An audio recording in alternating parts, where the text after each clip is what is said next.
Did you know that medieval women faced peculiar burial practices even in death? Ever wonder what horrors awaited female corpses in the Middle Ages? The treatment of deceased women during medieval times reveals fascinating yet disturbing insights into historical attitudes toward gender, death, and the supernatural. Number 5. The Sineaters' special treatment for female corpses. Have you ever heard of a Sineater? In medieval Europe, when a woman died, families often hired a designated person to consume food placed on her corpse. This wasn't just any morbid meal. The Sineater, typically a poor outcast from society, would literally eat the sins of the deceased woman, transferring her moral burdens to themselves. The practice was particularly elaborate for women who died during childbirth or those suspected of moral transgressions. The ritual varied across regions but generally followed a disturbing pattern. The Sineater would arrive after the body was prepared and before burial. The family would place bread, salt, and sometimes ale directly on the chest of the dead woman. As the Sineater consumed these items, they would recite specific prayers or incantations. The food, having absorbed the essence and sins of the departed woman, would transfer those spiritual burdens to the eater. Women who died in childbirth received special attention during these rituals. Medieval people believed such deaths existed in a spiritual limbo. These women had fulfilled their godly purpose of reproduction but died in the process. The sin-eating ritual for these unfortunates often included additional elements. A small piece of cheese placed on the woman's forehead, representing the milk she would never give, and a thimble of wine on her lips for the blood she had shed.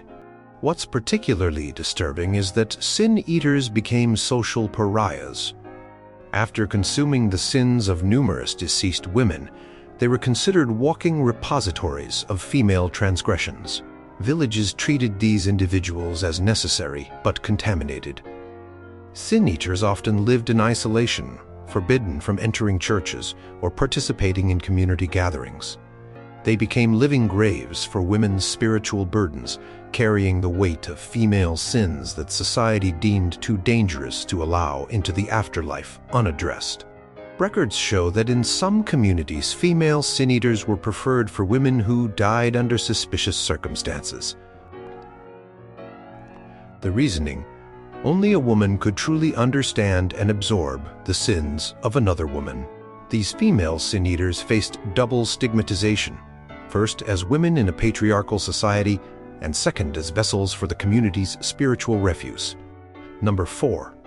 Binding of the hands. A gendered burial practice. Did medieval people fear what women's hands might do even in death? Across much of Europe, a disturbing practice emerged where deceased women had their hands bound in specific positions before burial. This wasn't merely a practical funerary preparation but carried complex symbolic meanings regarding female power and containment. For unmarried women, hands were typically bound with white ribbon or cloth, fingers interlaced in a prayer position. This represented their perpetual virginity and submission to divine will. The binding was painfully tight, sometimes breaking fingers in the process to achieve the perfect position. Parish records from 14th century England document the purchase of special binding materials specifically for maidens' hands preparation. Married women received different treatment. Their hands were positioned with the right hand over the left, symbolizing their marital submission. The binding materials often incorporated threads from their wedding garments, creating a macabre continuity from marriage to burial. In some regions, a wife's hands would be bound around a small token representing her husband's profession, a cruel reminder that her identity remained tied to his even in death. Most disturbing were the preparations for women who died in childbirth. Their hands were frequently bound to their sides, palms facing inward toward their bodies. This position symbolized their failed maternal duty and prevented their restless spirits from reaching out to take other pregnant women with them to the grave.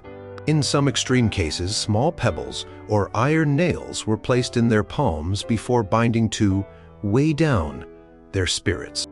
The binding served practical superstitions as well. Folk belief held that a woman's hands, particularly those who practiced healing, midwifery, or were suspected of witchcraft, retained power after death. The bindings neutralized this perceived threat.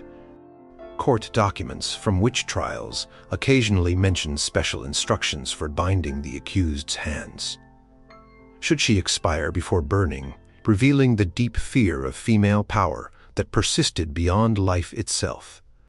Archaeological evidence supports these accounts.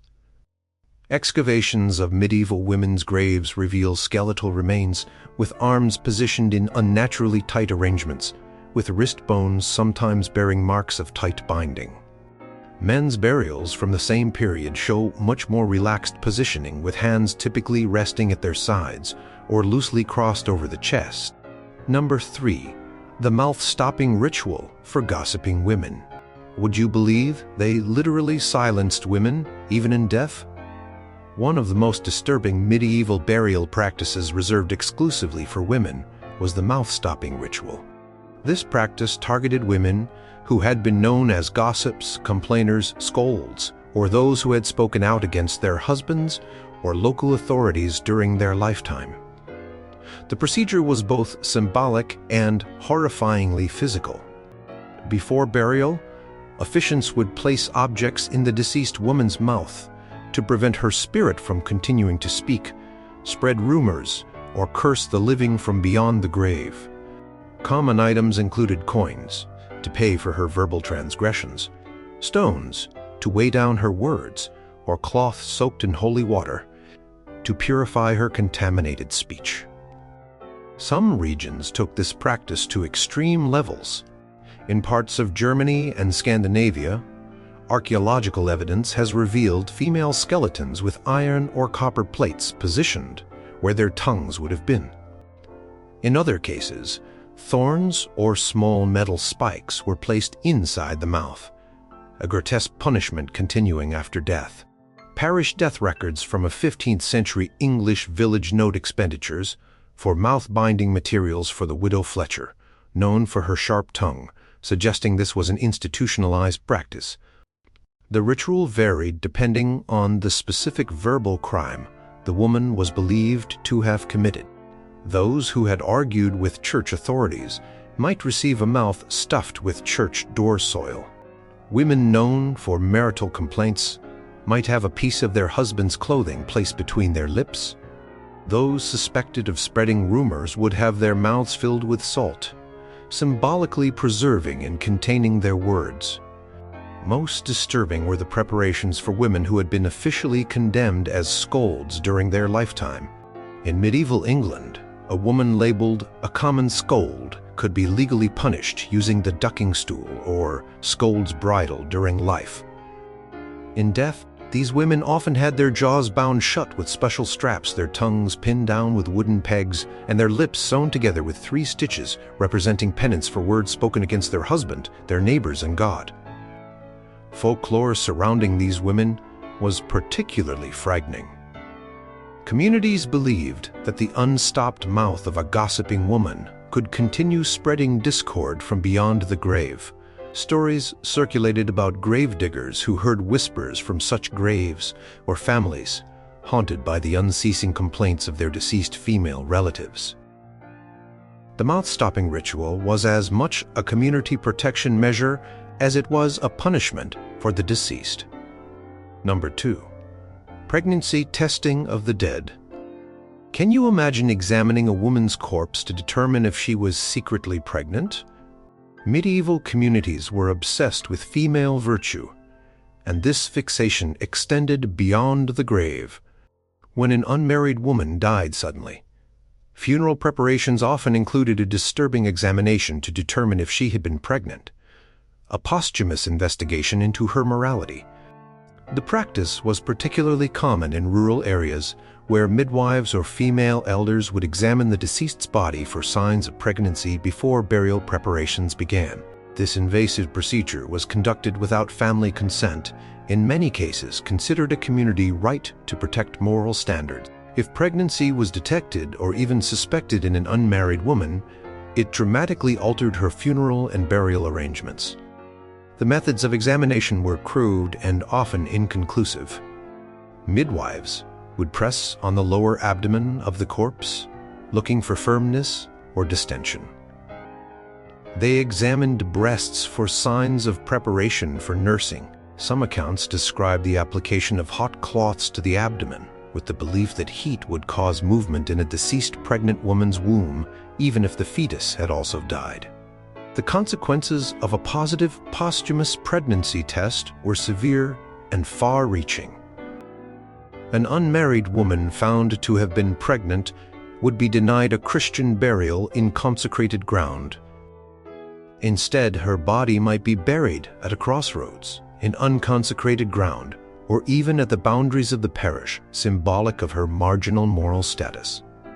Some communities went further, burying such women face down as a sign of shame, or with stakes through the abdomen, to prevent the immoral woman from rising as a revenant. The family of the deceased suffered significant social consequences as well. They might be required to pay penalties to the church, face public shaming, or undergo penitential rituals to cleanse the community of the moral stain. Sisters of the deceased often found their marriage prospects damaged, as the family line was considered morally tainted.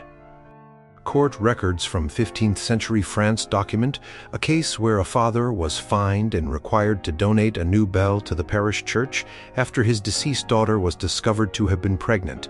Most disturbingly, these examinations sometimes occurred in public spaces, with multiple witnesses required to document the findings. The violation of privacy extended beyond death, with a woman's most intimate state becoming subject to community judgment.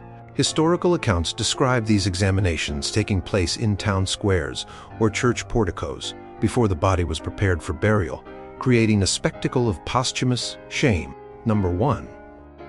The purification of the menstruating corpse. Did you know that medieval people feared the menstrual blood of dead women? Perhaps the most disturbing funeral ritual reserved exclusively for women was the purification procedure for those who died during menstruation.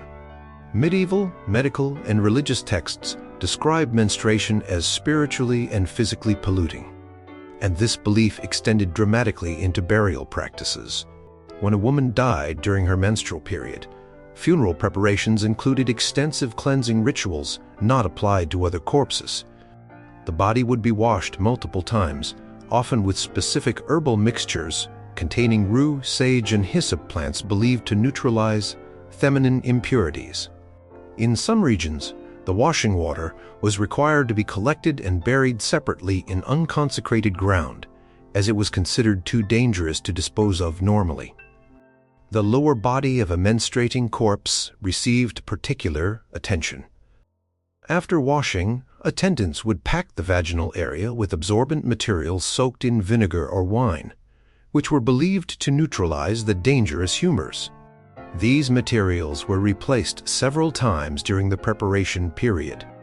In some regions, small pouches containing salt, dried rosemary, and iron filings were similarly placed, as these substances were thought to bind and contain feminine pollutants. Parish burial records from various European regions reveal additional expenses charged for the special preparation of women in their time. These costs fell to the family and could be substantial, sometimes requiring the equivalent of a month's wages for a laborer. Poorer families who couldn't afford these purification rituals might see their female relative denied proper Christian burial or relegated to less desirable sections of the cemetery. The garments for burying menstruating women differed as well. While most medieval corpses were simply wrapped in shrouds, these women received additional layers of protective cloth, particularly around the lower body. Some accounts describe special red threads sewn into burial garments in patterns designed to bind the perceived impurity. The color symbolism is particularly disturbing, using red to contain and neutralize the red of menstrual blood. Most shocking was the treatment of the grave sites themselves. Graves for women who died while menstruating were often dug deeper than standard burials, with some regions requiring an additional foot of soil to prevent the rising of pollutants. Some cemeteries placed these graves near drainage ditches or on sloped ground, reflecting fears that menstrual blood might somehow seep from the grave and contaminate the surrounding earth. In extreme cases, particularly in Eastern European regions, small channels or pipes of hollow reeds might be placed from the coffin to the surface, allegedly to vent dangerous vapors from the decomposing menstrual blood. The cultural fear surrounding these deaths created a web of superstitions that affected entire communities. Farmers might avoid planting crops near the graves of women who died while menstruating. Pregnant women were forbidden from walking near such burial sites. In some villages, special markers or symbols on gravestones subtly indicated this status, creating permanent reminders of this final shame. How much of women's history remains buried under layers of shame, fear, and superstition? What do these disturbing rituals reveal about the cultures that practiced them, and what shadows might they still cast today?